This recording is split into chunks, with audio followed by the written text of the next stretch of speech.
On the morning of April 8, 1994, a quiet electrician arrived at a greenhouse above Lake Washington in Seattle. It was supposed to be routine maintenance. Instead, through a pane of glass, he saw a figure lying motionless inside the house. At first glance, it looked like someone asleep. The television was on. The room was still. But something felt wrong. Police were called. Within hours, the name began circulating through newsrooms, radio stations, and television screens across America. KURT Cobain had been found dead at 27. The speed of the announcement stunned the world. MTV interrupted regular programming. Radio hosts struggled to steady their voices. Outside the Seattle Center, fans gathered in disbelief, some crying openly, others silent, staring at the ground as if something irreversible had shifted beneath them. This was not just the death of a rock singer. It felt like the collapse of a mood, an era, a voice that had articulated confusion and rage for millions. The 1990s were still young, grunge was still loud, and yet the sound that defined it had suddenly gone quiet. What made the shock heavier was the proximity. Seattle was not Hollywood. It wasn't distant or mythic. It was rain-soaked streets, small venues, record stores. KURT Cobain had seemed tangible, flawed, outspoken, anti-polished. He wasn't built like a distant superstar. He was built like someone who might still be reachable. But now the house overlooking the water had become a fixed point in music history. Reporters debated timelines. Police confirmed details. Rumors ignited almost instantly.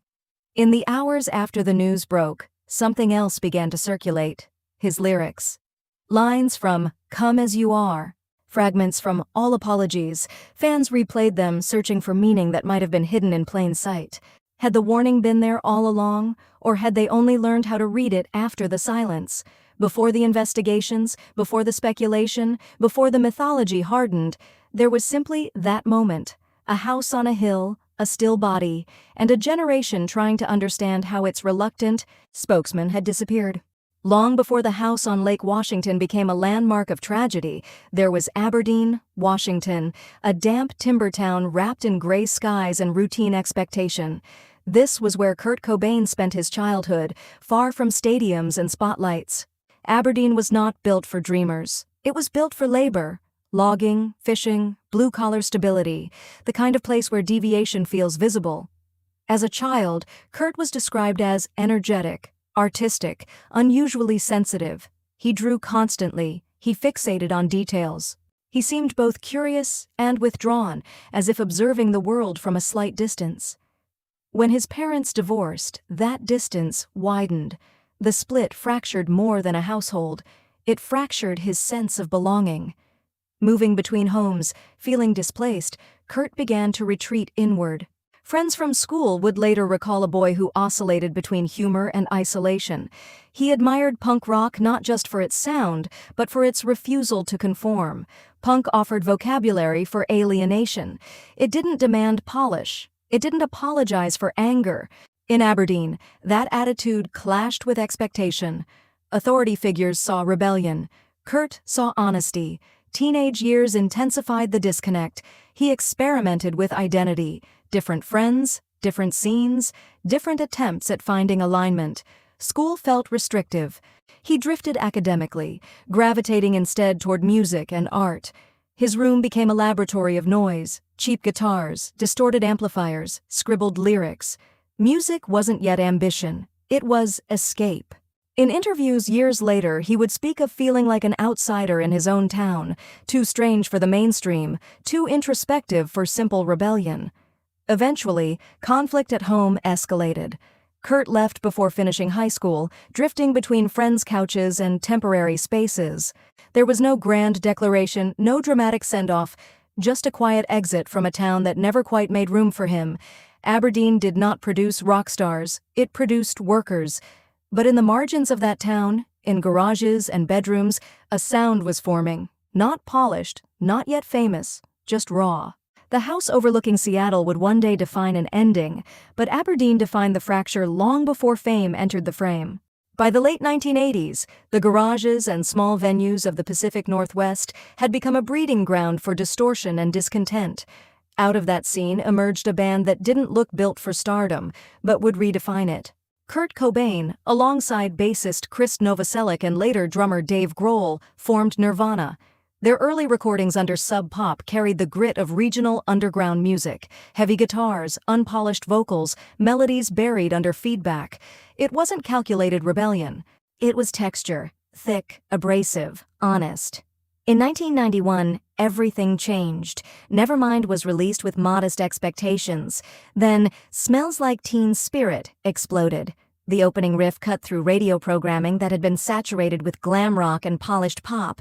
Within months, Nirvana wasn't just another alternative band, they were a cultural earthquake. MTV rotated the music video relentlessly. Teenagers across America, and beyond, adopted flannel shirts and thrift store aesthetics, not as fashion statements, but as identifiers. Grunge wasn't just sound, it was posture, anti-gloss, anti-excess. Kurt's voice, strained, cracked, raw, became the sonic fingerprint of a generation that felt unseen. The irony was immediate. The band that rejected corporate sheen was suddenly dominating mainstream charts. Nevermind knocked established pop icons from the #1 spot. Magazine covers followed, interviews multiplied. Kurt appeared on television stages that once would have seemed distant from the damp garages of Washington state. Yet even as the crowds grew larger, something in his expression remained guarded. On stage, he hurled himself into songs with urgency, sometimes smashing guitars not as spectacle, but as punctuation. The performances were electric, not choreographed perfection, but volatile intensity. Success did not feel triumphant in a conventional sense. It felt complicated. Kurt had written songs rooted in discomfort and alienation. Now those songs were sung back to him by thousands of voices in unison. The underground had become arena-sized. The tension between authenticity and amplification began to surface in interviews. He resisted being labeled spokesman of anything, yet journalists insisted on framing him as the reluctant prophet of youth dissatisfaction. By 1992, Nirvana was no longer just a band, they were a benchmark. Alternative music surged into mainstream pipelines. Record labels scrambled to sign grunge acts.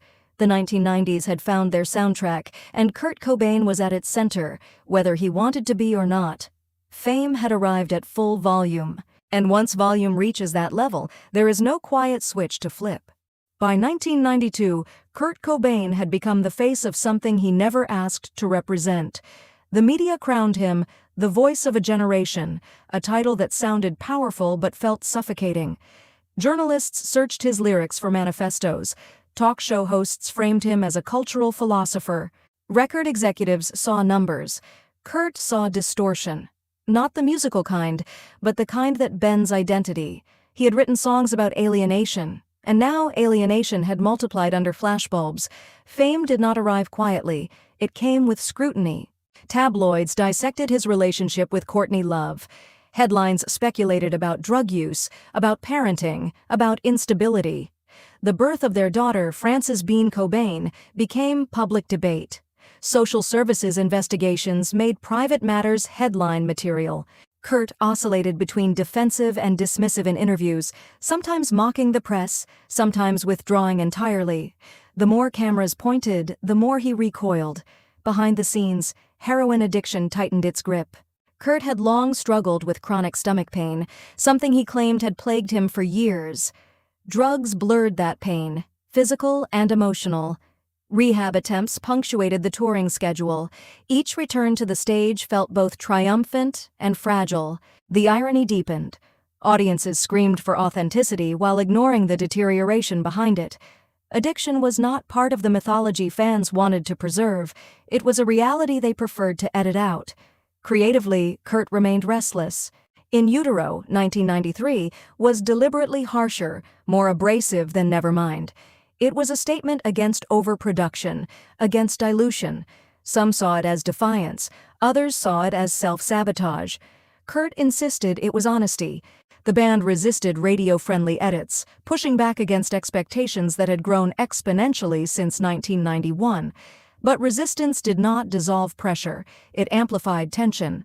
In interviews during this period, Kurt's demeanor shifted, sometimes playful, sometimes visibly exhausted. He bristled at the idea of permanence. He questioned the machinery of celebrity culture openly. There were moments when he seemed aware of being consumed by the very system he criticized. Fame had given him reach. It had also taken privacy, anonymity, and perhaps a sense of scale. When millions project meaning onto you, personal confusion becomes public theater. The war with fame was not explosive. It was cumulative. Every headline, every rumor, every expectation layered onto an already fragile psyche. By early 1994, Kurt Cobain was no longer simply a musician navigating success. He was a man trying to outrun the echo of his own amplification, and discovering that volume, once unleashed, does not easily fade.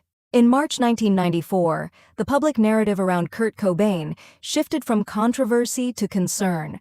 After an incident in Rome that was initially described as an accident but widely interpreted as a possible overdose, Kurt returned to the United States under increasing pressure from family and management.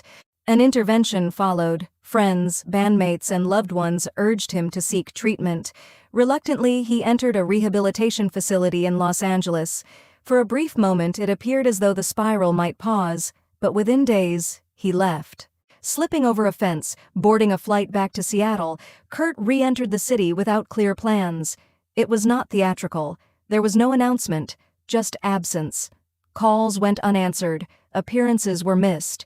Concern grew quietly before it became official. A missing persons report was filed after Courtney Love hired a private investigator to track his whereabouts. The narrative shifted again, from troubled icon to vanished figure. In Seattle, rumors spread faster than facts. Friends claimed to have seen him. Others insisted he was hiding intentionally. Police involvement remained procedural, cautious. There was no dramatic manhunt, no flashing searchlights. Instead, there was uncertainty, a void where communication should have been. Kurt's withdrawal felt both deliberate and fragile. Those close to him later described confusion, frustration, and fear. Yet the public only saw fragments filtered through media updates. When his body was discovered on April 8, investigators determined he had died several days earlier. The official ruling was suicide by shotgun wound. A note was found at the scene, interpreted as both farewell and expression of exhaustion. Toxicology reports confirmed high levels of heroin in his system. For authorities, the case closed swiftly. For fans, it did not. Questions emerged almost immediately. About timing, about handwriting, about motive. Conspiracy theories began circulating, refusing to dissolve even decades later.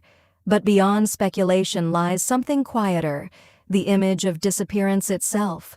A man who once stood at the center of amplified noise had slipped into silence without spectacle.